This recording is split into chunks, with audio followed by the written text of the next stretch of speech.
आज हम कंप्लीट करने वाले हैं जितने बंदरगाह इंपॉर्टेंट बंदरगाह हैं हमारे देश के उनको। आप सब तो कल जानते हैं कितने बंदरगाह हैं हमारे देश में, बड़े बड़े मेन बंदरगाह कितने हैं? 13 है ना। और छोटे मोटे बंदरगाह कितने हैं? 200 के करीब में।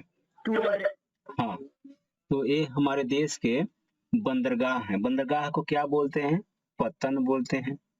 अंग्रेजी में क्या बोलते हैं इसको? पोर्ट बोलते हैं। और एक और वर्ड मिला था, इसको अंग्रेजी में हार्बर भी बोलते हैं। क्या बोलते हैं? हार्बर। हाँ, तो पत्तन, बंदरगाह, पोर्ट, हार्बर कुछ भी कहूंगा आप समझते रहिएगा। मेन है अपना 13 बंदरगाह है। यहाँ पे चित्र की सहायता से जो आपको दिख रहा है ना, सबको स्क्रीन दिख रहा होगा, इसकी सहायता से पढ़ते हैं। देखिए, आपको बताया था कल कि हमारी जो तट रेखा है, तट रेखा की लंबाई कितनी है? 7000 कितना है? तट रेखा की लंबाई कितनी? 7517 किलोमीटर। यह तट रेखा की लंबाई है। और कहां से कहां तक? तो आप देख रहे हैं यहाँ जहां तक समुद्र है ना, इधर समुद्र है, ये पूरा लेकर कोलकाता तक। हाँ, इधर तक समुद्र है, यहाँ तक पूरी लंबाई है 7517 किलोमीटर। तो इसमें जो पहला बंदरगाह है यह है, इसका नाम है कांडला बंदरगाह। लेकिन जहाँ पे शिप बना है यहाँ पे नहीं है, कांडला बंदरगाह है यहाँ पे, जहाँ पे बिंदु दे रहा हूँ। यह कच्छ की खाड़ी में है कांडला बंदरगाह। इसका नाम बदल दिया गया है और इसका नाम कर दिया गया है दीनदयाल बंदरगाह। दीनदयाल बंदरगाह, ठीक है। आपकी किताब में नहीं लिखा है, एक्स्ट्रा बता रहा हूं मैं। तो कांडला ही आप याद रखेंगे। यह किस खाड़ी में है? गल्फ ऑफ कच्छ की खाड़ी में है। किस राज्य में है कांडला बंदरगाह? तो गुजरात में है। अब कांडला बंदरगाह के बारे में वैसी बातें पढ़ेंगे जो किताब में है। देखिए, कांडला बंदरगाह जब हमारे देश का विभाजन हुआ ना, उसके बाद बना, नहीं तो इधर ही यहाँ पर इधर कराची बंदरगाह था, पाकिस्तान में है ना। कराची बंदरगाह, कराची बंदरगाह से ही व्यापार हुआ करता था। लेकिन जैसे ही विभाजन होगा तो पाकिस्तान में चला गया, तो फिर हमारा कहां से व्यापार हो, इसलिए हमने कांडला बंदरगाह हमारा तैयार किया गया, ठीक है। तो यह स्वतंत्रता के बाद बना है और यह किस राज्य में है? गुजरात में। इतना ही, दो ही बात याद रखना है आपको कि यह स्वतंत्रता के बाद बना हुआ है और गुजरात में है। लेकिन आपको ना ये पूरे बंदरगाह है ना, जिस तरह से लिखा है वैसे याद कर जाने हैं। आप लोग अभी तक पढ़ते पढ़ते इतना तो याद कर गए हैं कि कितने कौन कौन से राज्य कहाँ पे हैं हमारे देश में। देखिए, गुजरात में एक बंदरगाह है, फिर मुंबई में यहीं पर एक बंदरगाह है, उसको मुंबई पोर्ट कहते हैं। फिर यहाँ पे मुंबई में ही वहां जगह का नाम है, मुंबई में जगह का नाम है, ये बंदरगाह का नाम हो गया, एक मिनट, ठीक है, इसका बताता हूं मैं आपको जगह का नाम। तो यही मुंबई में है। फिर यहाँ पे गोवा में मार्मगांव बंदरगाह है। फिर उसके बाद कर्नाटका में खाली एक है जिसका नाम है न्यू मैंगलोर पोर्ट। फिर केरला में एक है जिसका नाम है कोची पोर्ट। और तमिलनाडु में 3 बंदरगाह है, एक है तूतीकोरिन, दूसरा है चेन्नई, तीसरा है एन्नोर। इन तीनों के बारे में पढ़ेंगे। उसके बाद आंध्र प्रदेश में एक है विशाखापत्तनम। फिर ओडिशा में एक है पारादीप। कोलकाता में 2 है, एक है कोलकाता, दूसरा है हल्दिया। कोलकाता यहाँ पर है जहाँ पे मैं रेड कर रहा हूँ, और हल्दिया उसके पहले है। हल्दिया है यहाँ पर और कोलकाता है इधर। तो इस तरह से 13 बंदरगाह हैं। अगर आपको पूरे राज्यों की स्थिति पता होगी तो आप ऊपर से नीचे आ सकते हैं आसानी से, और पूरे बंदरगाह आपको ध्यान रहेगा। तो सबसे पहले है कांडला। फिर आएंगे महाराष्ट्र में, तो महाराष्ट्र में 2 मिलेगा, एक मिलेगा मुंबई पोर्ट और दूसरा मिलेगा जवाहरलाल नेहरू पोर्ट। एक होगा मुंबई पोर्ट और दूसरा जवाहरलाल नेहरू पोर्ट। यह जो जवाहरलाल नेहरू पोर्ट है, यह महाराष्ट्र के नोवा शेवा में बना हुआ है। जगह का नाम है, जो मैं भूल रहा था, नोवा शेवा। नोवा शेवा में बना हुआ है। यह जवाहरलाल नेहरू पोर्ट। फिर है मर्मगांव पोर्ट और यह बना है गुजरात, आप जानते हैं गोवा में, गोवा में है। मैंगलोर आप जानते हैं जगह है कर्नाटक में, तो वहीं पे बना है पोर्ट, नाम है न्यू मैंगलोर पोर्ट, कर्नाटक में है। कोची पोर्ट केरला में। तमिलनाडु में 3, तूतीकोरिन, चेन्नई और एनोर। आंध्र प्रदेश में 1, उड़ीसा में 1 और वेस्ट बंगाल में 2, हल्दिया और कोलकाता। इस तरह से आप पूरे बंदरगाह के नाम बता सकते हैं। किसी को याद हुआ सीक्वेंस में नाम बंदरगाह का? हम शुरू से ही बोलते आए हैं कि किस अयस्क का किस बंदरगाह से निर्यात होता है। इस तरह से आपने सबका नाम सुन रखा है, एनोर का नाम नहीं सुना है आपने, तूतीकोरिन का सुना है, हाँ, बाकी सबका नाम सुना हुआ है। बताइए, कोई बता सकते हैं शुरू से कि ऊपर से कांडला से कौन कौन बंदरगाह है? अच्छा ठीक है, तो अभी मुंबई पोर्ट जो महाराष्ट्र में है, यह ना अभी वर्तमान में यह विदेशी व्यापार इससे सबसे अधिक होता है। और इस तरह से कहेंगे कि मुंबई पोर्ट सबसे व्यस्त पोर्ट है। मुंबई पोर्ट सबसे व्यस्त पोर्ट है, सबसे व्यस्त बंदरगाह है। मुंबई पोर्ट के बारे में पढ़ रहे हैं। इतना व्यस्त है कि इसके भार को कम करने के लिए जवाहरलाल नेहरू पोर्ट बनाया गया, पास में ही नोआ शेवा में। बनाने का कारण क्या था? कारण था कि मुंबई पोर्ट का जो भार है, लोड है, उस लोड को कम कर दिया जाए। तो इस तरह से महाराष्ट्र में 2 मेन बंदरगाह हैं, एक मुंबई पोर्ट, दूसरा जवाहरलाल नेहरू पोर्ट। और सहायता करता है जवाहरलाल नेहरू पोर्ट मुंबई पोर्ट का और मुंबई पोर्ट जवाहरलाल नेहरू पोर्ट का। इसलिए हम कहते हैं कि ये दोनों अनुषंगी पोर्ट हैं। अनुषंगी अनुषंगी पोर्ट हैं ये दोनों। इसके बाद आते हैं मर्मगांव पोर्ट में। हिंदी में पढ़ते हैं इसे मर्मगांव। मर्मगांव पोर्ट किस राज्य में है? गोवा में। गांव है तो गोवा, गोवा में है मर्मगांव पोर्ट। और यह क्या हुआ है? यह एक प्राकृतिक बंदरगाह है। प्राकृतिक बंदरगाह क्या होता है? प्राकृतिक बंदरगाह, मर्मगांव पोर्ट एक प्राकृतिक बंदरगाह है।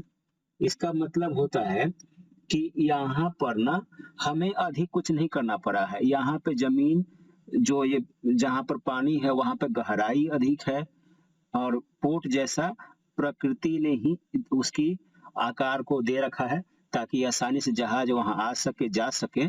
तो जहां पर प्रकृति द्वारा ही निर्मित पोर्ट होता है, मतलब उस तरह की स्थलाकृति हो जाती है समुद्र और जमीन के बीच की, जहां पे आसानी से जहाज आते जाते रहते हैं, हमें अधिक कुछ नहीं करना पड़ता है, कहते हैं प्राकृतिक बंदरगाह। और जहां पे हमें खुद से बनाना पड़ता है, जहां जिस बंदरगाह को हमें खुद से, जैसे चेन्नई पोर्ट को हमने खुद से बनाया है, हाँ, प्रकृति नहीं बनाया, हमने यहाँ पे गढ़ा किया, चाहे जो कुछ किया ताकि शिप यहाँ पे जा सके, आ सके। तो चेन्नई पोर्ट एक कृत्रिम पोर्ट है, अंग्रेजी में बोलते हैं आर्टिफिशियल पोर्ट, कृत्रिम पोर्ट, हिंदी में कृत्रिम पोर्ट। ठीक है, तो बाकी सब भी ऐसे पूरा लिखा नहीं कौन सा प्राकृतिक है कौन सा कृत्रिम है, इसमें बहुत सारे कृत्रिम भी है प्राकृतिक भी है, लेकिन बुक में जो लिखा है उसे याद रखना है। जो मर्मगांव पोर्ट है यह एक प्राकृतिक बंदरगाह है, नेचुरल पोर्ट है, राइट। तो अभी तक 3 का पढ़ा, कांडला का, मुंबई का, साथ में इसका जो अनुषंगी है जवाहरलाल, तीसरा, और चौथा मर्मगांव का। अब है न्यू मंगलोर पोर्ट, यह कर्नाटका में है, आप चित्र में भी देख रहे हैं वो कर्नाटका में है। और यह भी एक प्राकृतिक बंदरगाह है। जिस तरह से मर्मगांव है वैसे ही न्यू मैंगलोर भी एक प्राकृतिक बंदरगाह है और यह कर्नाटक का एकमात्र बंदरगाह है। इसके बाद आते हैं केरल में कोची पोर्ट है, जिसे कोची चाहे कोचीन दोनों नाम से हम बोलते हैं, कोची बोलते हैं चाहे कोचीन बोलते हैं, नोट्स में लिखा है दोनों नाम। कोची पोर्ट है और यह केरल में है। यहाँ पर ना इसका सामरिक महत्व है। सामरिक महत्व का मतलब समझाया हूं आपको, क्या मतलब होता है सामरिक महत्व? सामरिक का मतलब क्या होता है? लड़ाई, युद्ध, है ना? इसका सामरिक महत्व है, इसका लड़ाई से महत्व है। यहाँ पर नौसेना का अड्डा है कोची पोर्ट में, ठीक है। तो और यहाँ पे नौसेना की जहाजें बनती हैं, बहुत कुछ होता है, इसलिए इसे सामरिक पोर्ट भी कह देते हैं कोची पोर्ट को। आप सब मेरी बातें सुन रहे हैं? इसके बाद आएंगे तूतीकोरिन पोर्ट। हाँ, इसको लिख देता हूँ हिंदी में, तूतीकोरिन। तूतीकोरिन पोर्ट। तूतीकोरिन पोर्ट किधर है? आप देख रहे हैं राज्य, ये तो पूरा का पूरा ना तमिलनाडु है, तमिलनाडु में है। त से तमिलनाडु और त से तीन, तमिलनाडु में 3 मेन पोर्ट हैं, याद रखिएगा। एक है तूतीकोरिन, यह भी त से ही है। तूतीकोरिन पोर्ट के बारे में अगर बात करें तो यह पूर्वी तट पर है, देख रहे हैं। यहाँ से कांडला, मुंबई, जवाहरलाल नेहरू, चाहे मर्मगांव, न्यू मंगलोर, चाहे कोची, ये सब पश्चिमी तट पे थे, लेकिन अब पूर्वी तट के बंदरगाह शुरू होते हैं और सबसे पहले जो बड़ा बंदरगाह में है वो है तूतीकोरिन, ठीक है। इसमें बस इतना ही जानना है किस राज्य में है, और थोड़ी सी विशेष बात में यही कि यह पूर्वी तट पर है और न डेल्टाई गादों को दूर करके इसे बनाया गया है, विकास किया गया है। डेल्टाई गाद का मतलब क्या होता है? समुद्र का जो कचरा वगैरह होता है, उन कचरों को हटा करके, साफ करके, जो खराब मिट्टियां होती हैं सब हटा करके इस पोर्ट को बनाया गया है, तूतीकोरिन पोर्ट, ठीक है। इसके बाद आएंगे चेन्नई। आप जानते हैं तमिलनाडु की राजधानी है चेन्नई। चेन्नई में है चेन्नई पोर्ट। चेन्नई पोर्ट भी एक कृत्रिम पोर्ट है, इसे बनाया गया है, लिख भी दिया हूं, यह एक आर्टिफिशियल पोर्ट है। चेन्नई पोर्ट के बाद हम एनोर पे ब्लास्ट में आएंगे, चलते हैं विशाखापत्तनम। एनोर खत्म कर लेते हैं। एनोर जो पोर्ट है, यह जितने आप देख रहे हैं पोर्ट्स ना, सबसे नया है, यह नवीनतम पोर्ट है। एनोर पोर्ट नवीनतम पोर्ट है, सबसे नया पोर्ट है एनोर पोर्ट। इसे पढ़ते कैसे हैं? ऐसे यहाँ लिख दे रहा हूँ, एनोर चाहे एनोर, एनोर, एनोर कर देते हैं, एनोर पोर्ट, ठीक है। आगे एनोर पोर्ट में ही बात करते हैं। एनोर पोर्ट से क्या क्या होता है? कोयला का, नैप्था का, लौह अयस्क का व्यापार होता है। नैप्था कहाँ से प्राप्त करते हैं बताइए? आप सबने पढ़ा है, नैप्था किधर से प्राप्त करते हैं? नैप्था प्राप्त करते हैं जब पेट्रोलियम का स्तरीकरण करते हैं ना, तो नैप्था मिलता है। तो एनोर पोर्ट से कोयला का, ध्यान रखिएगा, नैप्था का और लौह अयस्क का व्यापार होता है एनोर पोर्ट से। चेन्नई से एनोर पोर्ट 25 किलोमीटर दूर है, खाली इनकी दूरी है 25 किलोमीटर, और ये दोनों ना एक दूसरे की सहायता करते हैं, अनुसंगी हैं। चेन्नई पोर्ट पे अधिक लोड हो गया था, उस लोड को कम करने के लिए ही एनोर पोर्ट को बनाया गया है। अभी आपने देखा है कि नवीनतम पोर्ट है, तो चेन्नई पोर्ट के लोड को कम करने के लिए एनोर पोर्ट बनाया। जिस तरह से मुंबई पोर्ट के लोड को कम करने के जवाहरलाल नेहरू पोर्ट बना, वैसे ही एनोर पोर्ट बना चेन्नई पोर्ट के लोड को कम करने के लिए। विशाखापत्तनम पहुंचते हैं, यह आंध्र प्रदेश में है। विशाखापत्तनम बंदरगाह आंध्र प्रदेश में है। इस बंदरगाह से लौह अयस्क का निर्यात होता है। एनोर पोर्ट से भी लौह अयस्क का होता है, कोयला का होता है, नैप्था का होता है। विशाखापत्तनम से लिखा है कि लौह अयस्क का निर्यात होता है।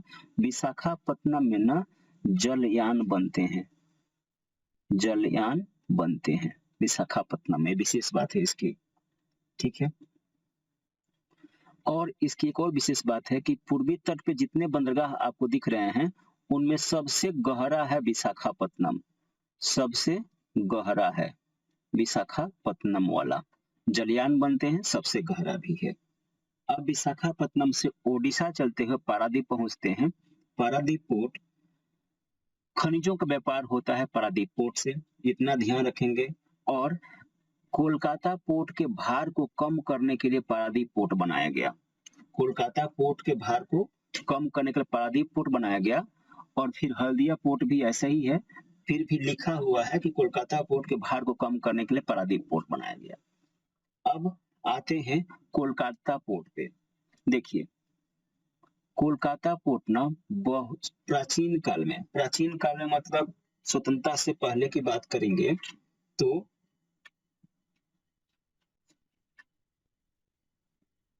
तो हम ये पाएंगे कि कोलकाता पोर्ट ना नदी पर विकसित पोर्ट है। कोलकाता पोर्ट और हल्दिया पोर्ट यह है नदी पर विकसित पोर्ट। और नदी का नाम क्या हो सकता है बताइए? हुगली।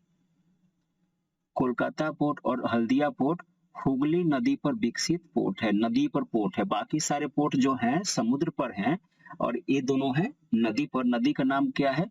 हुगली। ठीक। कोलकाता पोर्ट से कृषि का, खनिज का और उद्योग का उत्पाद। कृषि का उत्पाद आप जानते हैं ना, कोलकाता में बहुत अधिक जूट होता है तो जूट का व्यापार होता है। खनिज भी बहुत अधिक होता है, वहां पे खनिज का व्यापार होता है। और भी औद्योगिक उत्पाद होते हैं, उन सब का व्यापार होता है कोलकाता पोर्ट से।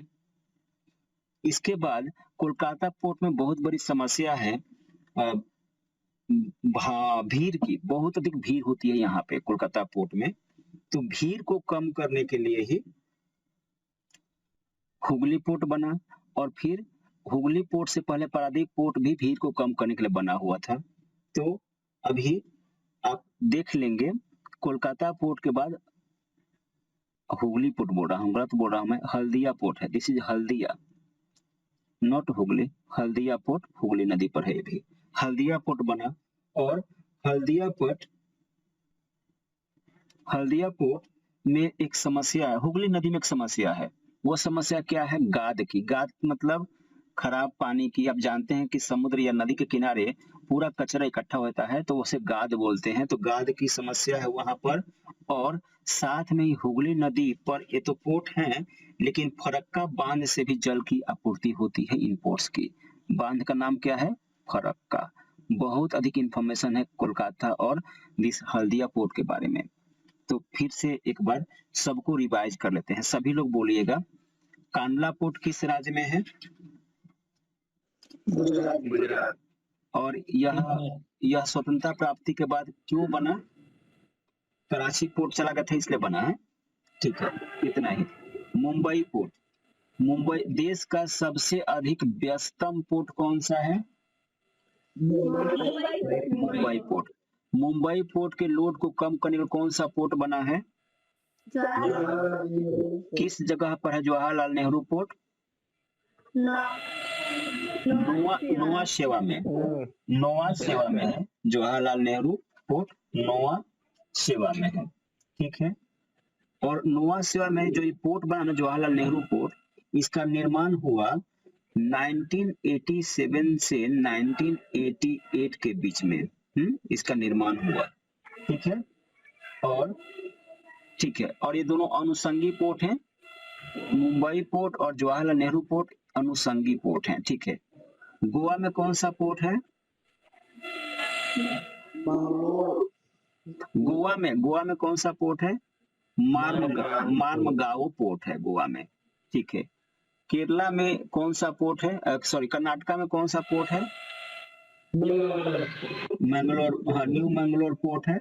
यह एक प्राकृतिक बंदरगाह है और केरला का एकमात्र पोर्ट है। कोची पोर्ट का दूसरा नाम क्या है?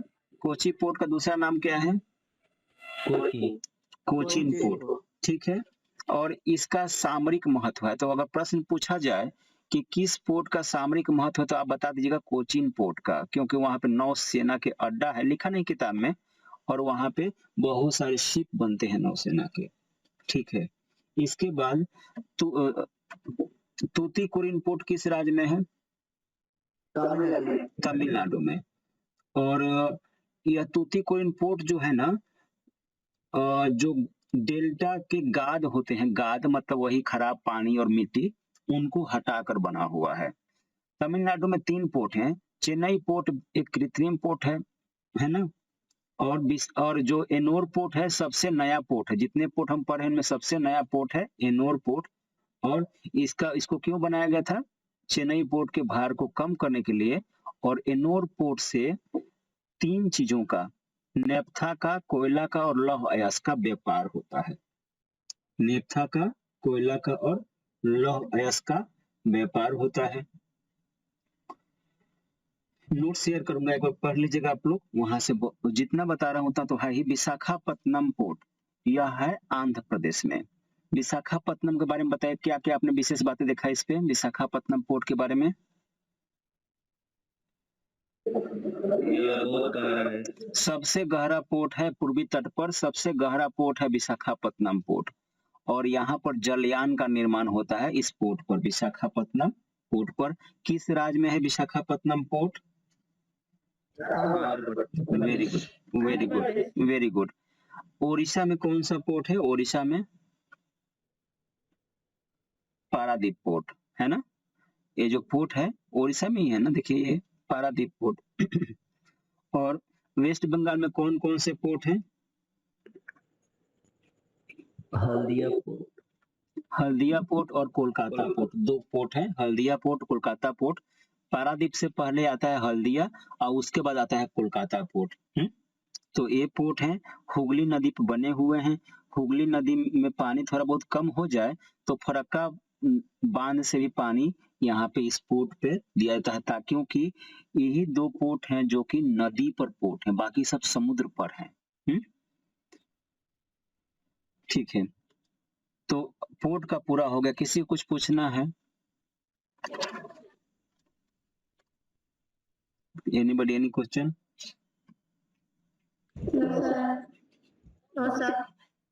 ठीक है, अभी हमने कल तो पढ़ लिया था प्रमुख अंतर्राष्ट्रीय समुद्र मार्ग। आज शुरू करते हैं परिवहन में ही वायुयान। परिवहन में हम जल मार्ग पढ़ लिए, अब वायुयान या वायु मार्ग ये पढ़ेंगे। इसका विवरण पढ़ेंगे। विवरण का मतलब जानते हैं कि इसके बारे में कुछ विशेष बातें होती हैं, वह करते हैं विवरण के अंतर्गत। विवरण में हम कहेंगे कि हमारे देश में ना 219 है एयरपोर्ट्स। 219 की एयरपोर्ट्स कितने हैं? 219 हैं। एयरपोर्ट्स को क्या कहते हैं? हवाई अड्डा, हवाई अड्डा कहते हैं। अच्छा है, इसे और क्या कहते हैं? विमानपत्तन, विमानपत्तन। थोड़ा विमानपत्तन बड़ा सा रहता है जिसे पत्तन भी बोल देते हैं, तो ये नाम याद रखिएगा। एयरपोर्ट, हवाई अड्डा, विमानपत्तन या पत्तन। कितने हैं हमारे देश में? 219। ठीक है, लेकिन 219 में ना केवल 23 हैं जो अंतरराष्ट्रीय एयरपोर्ट हैं, इंटरनेशनल एयरपोर्ट हैं। 23 इंटरनेशनल एयरपोर्ट का मतलब होता है कि वहां से हम इंडिया से किसी दूसरे देश में जाते हैं या दूसरे देश से इंडिया में आते हैं, उन्हें कहते हैं इंटरनेशनल पोर्ट। और एक होता है घरेलू वाला जो उड़ान, जैसे कि पुणे से पटना गया या पटना से दिल्ली गए, तो उस ये सब बाकी जितने पोर्ट्स हैं उससे वहां पे घरेलू उड़ानें भी चलती हैं। इंटरनेशनल पोर्ट्स पे घरेलू भी चलती हैं और इंटरनेशनल भी चलती हैं, लेकिन बाकी जो दिख रहा है आपको 219 में 23 माइनस कर देंगे तो वो सब खाली घरेलू उड़ानों के लिए बना हुआ पोर्ट है। लेकिन कुल पोर्ट है 219 और साथ में अंतरराष्ट्रीय एयरपोर्ट है ओनली 23। जो आपकी किताब में लिखा है वह मैं अभी का नहीं बता रहा हूँ, 5-6 साल पहले की बात है ये सब। ठीक है, तो किताब की बात को मानना पड़ेगा। देखिए, जो मेन पोर्ट है ना हमारे देश के, मेन पोर्ट 4 महानगर कौन कौन से हैं हमारे, बताइए बताइए। कोलकाता, मुंबई, चेन्नई। हाँ, दिल्ली, कोलकाता, मुंबई एंड चेन्नई, ये 4 महानगर हैं। इन चारों महानगरों में जो 4 पोर्ट है ना, वह सर्व प्रमुख पोर्ट हैं हमारे देश के। सबसे महत्वपूर्ण पोर्ट हैं यही 4 हमारे देश के। हम इनके बारे में जस्ट परिचय पढ़ रहे हैं, अभी और पढ़ेंगे। इसमें है कि जो वायुयान होता है, यात्रा का सबसे आरामदायक और सबसे तेज साधन है वायुयान। कहीं भी यात्रा करना होता है, आप जानते हैं वायुयान से हम यात्रा भी करते हैं और सामान भी ढोते हैं। वैसे सामान अधिक ढोते हैं जो जल्दी खराब होते हैं, तो वायुयान से हम माल भी ढोते हैं और साथ में यातायात का साधन भी है, वायुयान या वायु मार्ग, कुछ भी कह लीजिए। तो यह सबसे आरामदायक और सबसे तीव्र साधन है यातायात का वायु मार्ग। इसे समझाना ही नहीं है आपको, आरामदायक भी होता है और तीव्र भी होता है। अभी देखिए हमारा देश कहीं यहाँ पे देखते हैं, देखिए आप देख रहे हैं कि यह हमारा देश है ना। ये और जो दिख रहा है पीला कलर में यहाँ तक, कहाँ तक, स्वेज नहर एशिया को अफ्रीका से अलग करता है। ये जो एरिया है जो पीला कलर का है, यह सब क्या है, इधर तो कंफर्म नहीं हूँ, यह सब एशिया है। जो मैं घेर रहा हूँ ना, यह सब क्या है, एशिया महादेश है। रूस का भी है, चीन का भी है, ऊपर भी है, लेकिन इतना जो दिख रहा है चित्र में इतना एशिया महादेश है। तो मान लीजिए कि किसी को यूरोप से आना हो, अब जानते हैं अगर मैप देखेंगे तो इधर अफ्रीका के बाद इधर यहाँ पे यूरोप है, ये सब है ना, यह सब यूरोप है। यूरोप से आना हो, ऑस्ट्रेलिया जाना हो, चाहे कहीं और जाना हो, उसको इंडिया से ही होकर जाना पड़ेगा, है ना। ऐसा नहीं कि जहाज उड़ना होता है तो कहीं से उड़ जाए, उनका भी मार्ग होता है। जिस तरह से आपने शिप का मार्ग देखा, ट्रेन का मार्ग जानते हैं, वैसा ही जो एरोप्लेन्स होते हैं उनका भी मार्ग होता है। तो हमारे देश में यूरोप और एशिया को मिलाने वाले अंतर्राष्ट्रीय वायु मार्ग हैं। यूरोप और एशिया को मिलाने वाले अंतर्राष्ट्रीय वायु मार्ग खूब गुजरते हैं हमारे देश से। जितना गुजरेंगे उतना हमें पैसा देंगे वो। साथ में ही हम यहाँ से अफ्रीका के लिए, चाहे ऑस्ट्रेलिया के लिए, चाहे अमेरिका के लिए, अमेरिका जो इधर होगा चाहे यहाँ होगा, अमेरिका के लिए भी मार्ग यहीं से गुजरते हैं, हमारे देश से ही। हम पढ़ रहे हैं, क्या पढ़ रहे हैं हम लोग पढ़ रहे हैं वायुयान का विवरण।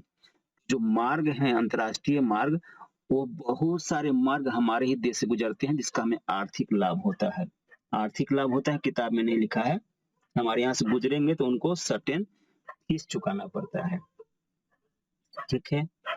हम लोग, आप जानते हैं कि हम लोग इंडिया से जाते हैं यूएसए, तो हम इंडिया से यूएसए ऐसे नहीं जाएंगे। हमने क्या किया है, समझौता किया है, 102 देशों के साथ समझौता किया है, जहां पे हमारे विमान जा सकते हैं और जहां से उनके विमान या हमारे विमान वापस आ सकते हैं। तो हमने 102 देशों से द्विपक्षीय समझौता किया। द्विपक्षीय मतलब एक तरफ इंडिया और दूसरी तरफ 102 देश, एक यूएसए हो गया, दूसरा ऑस्ट्रेलिया हो गया, तीसरा मान लेते हैं साउथ अफ्रीका हो गया। ऐसे 102 देशों के साथ हमने द्विपक्षीय समझौता कर रखा है वायुयान के लिए, मतलब हम जाने आने के लिए। बिना समझौता का अपने हमारे जहाज को अपने यहाँ उड़ने नहीं देंगे, उतरने नहीं देंगे और मार देंगे। अधिक हम कुछ करेंगे तो आकाश में ही मार देंगे वो, ठीक है। और हम लोग अभी वायुयान का निर्माण भी खुद कर रहे हैं। तो वायुयान में इतना ही है पर समझने के लिए विवरण में, कि एयरपोर्ट्स हमारे यहाँ 219 है, जिसमें 23 इंटरनेशनल है और दिल्ली, कोलकाता, मुंबई, चेन्नई का सबसे महत्वपूर्ण है। वायुयान से माल भी ढोते हैं, यातायात भी करते हैं। हमारा देश ने 102 देशों के साथ द्विपक्षीय समझौता किया है वायु मार्ग के लिए, और अनेक देशों से गुजरने वाले जहाज हमारे देश के वायु मार्ग से होकर गुजरते हैं, यह भी हमने पढ़ा। और हम लोग वायुयान का निर्माण भी कर रहे हैं, यहाँ भी हम आगे बढ़ रहे हैं। तो विवरण में इतना ही है। इसमें यही आप समझ रहे हैं कि यह इससे यात्रा करते हैं, माल ढोते हैं, और यात्रा करने का यह सबसे तीव्र और सबसे आरामदायक साधन है। इसके बाद का टॉपिक है घरेलू उड़ानों के संचालन करने वाली निजी कंपनियां। देखिए, दो तरह के उड़ान होते हैं, एक होते हैं अंतरराष्ट्रीय उड़ान और दूसरे होते हैं घरेलू उड़ान। जो आपने देखा 219 जो एयरपोर्ट्स हैं उनमें 23 इंटरनेशनल हैं, तो 23 पर जो उड़ानें चलती, मतलब जो इंटरनेशनल होते हैं उनको बोलते हैं अंतरराष्ट्रीय उड़ान, और जो अपने देश में ही जैसे पटना से दिल्ली गए तो वहां के लिए घरेलू उड़ान। तो इन उड़ानों को चलाने के लिए निजी कंपनियां बहुत सारी हैं। उन कंपनियों का नाम हम पढ़ेंगे, कौन कौन सी कंपनियां हैं जो घरेलू उड़ानों को चलाती हैं।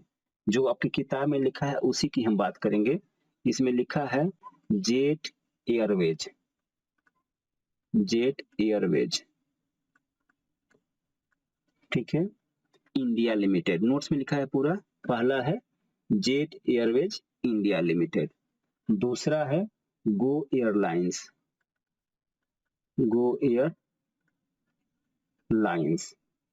इंडिया प्राइवेट लिमिटेड, दूसरा हो गया गो एयरलाइंस, तीसरा हो गया इंडिगो, इंडिगो, इंडिगो का फुल फॉर्म लिखा है Inter Global Aviation Limited, notes में मिलेगा आपको। तो इंडिगो तीसरी कंपनी है। फिर है Spice jet, spice Jet limited, यह चौथी कंपनी है। हम उन कंपनियों को पढ़ रहे हैं जो घरेलू उड़ानों का संचालन करते हैं, ठीक है। एक कंपनी है, ये मेन कंपनी है, चार, हाँ, चार ही मेन कंपनी है। नाम है जेट एयरवेज इंडिया लिमिटेड, आप जेट एयरवेज याद रखिए। Go Airlines India Private Limited, IndiGo, IndiGo का फुल फॉर्म होता है Inter Global Aviation Limited, notes में भेज देंगे आपको। फिर स्पाइस जेट भी कंपनी है, स्पाइस जेट लिमिटेड। एक कंपनी है पांचवी जिसका नाम है ब्लू डार्ट, ब्लू डार्ट, इसका नाम आपने नहीं सुना है, क्यों? क्योंकि यह ना मालवाहक जहाज ही इसके हैं, मालवाहक जहाज, इससे ये माल ढोने का काम करती है यह कंपनी, वो भी घरेलू उड़ानों की। मतलब सामान पटना से पुणे भेजना होगा तो ब्लू डार्ट की जहाज आएगी प्राइवेट वाली और वो माल लेकर इधर उधर करेगी। तो ब्लू डार्ट जो कंपनी है यह मालवाहक जहाजों की कंपनी है। हमारे देश में 86 कंपनियों को हमने परमिट दे रखा है घरेलू उड़ानों के लिए। 86 कंपनियों को परमिट दिया है, अनुमति दिया है घरेलू उड़ानों के लिए, जिनमें हमने 5 का ही पढ़ा जो मेन है। हमारे यहाँ अगर किसी कंपनी के पास 20 जहाज है, 20 जहाज है और वह कंपनी 5 साल से घरेलू उड़ान को उड़ा रही है, तो हम उस कंपनी को इंटरनेशनल उड़ान के लिए, अंतर्राष्ट्रीय उड़ान के लिए अनुमति दे देते हैं। यह भी एक बात है, घरेलू उड़ानों से संबंधित ही। तो इस पॉइंट को समिंग अप करते हैं। बताइए घरेलू उड़ानों के संचालन करने वाले निजी कंपनियां कौन कौन सी हैं? एक नंबर पे क्या है? जेट एयरवेज, दूसरे नंबर पे गो एयरलाइंस, तीसरे पे इंडिगो, चौथे पे स्पाइस जेट और पांचवे पे ब्लू डार्ट। ब्लू डार्ट मालवाहक जहाजों की कंपनी है, मतलब खाली माल ढोती है, आदमी को नहीं ढोती है, ठीक है। इसके बाद हमने यह भी पढ़ा कि हमारे यहाँ हमने 86 कंपनियों को घरेलू उड़ाने के लिए परमिट दे रखा है। कितना कंपनी है? 86। और यह भी एक देखा कि कोई कंपनी घरेलू उड़ान उड़ा रही है तो अगर वो 5 साल से उड़ा रही है और उसके पास अभी 20 जहाज हो गए हैं, तो उस कंपनी को हम कहेंगे कि आप किसी और देश में भी उड़ा सकते हैं, अंतर्राष्ट्रीय उड़ान उड़ा सकते हैं, तो अंतर्राष्ट्रीय उड़ान का परमिशन दे सकते हैं। तो ये इतना ही बातें हमने पढ़ा वायुयान या वायु मार्ग के बारे में। कल बहुत सारे पढ़ने हैं हमें, पढ़ेंगे देश के प्रमुख हवाई अड्डे, वायुयान या वायु मार्ग का महत्व या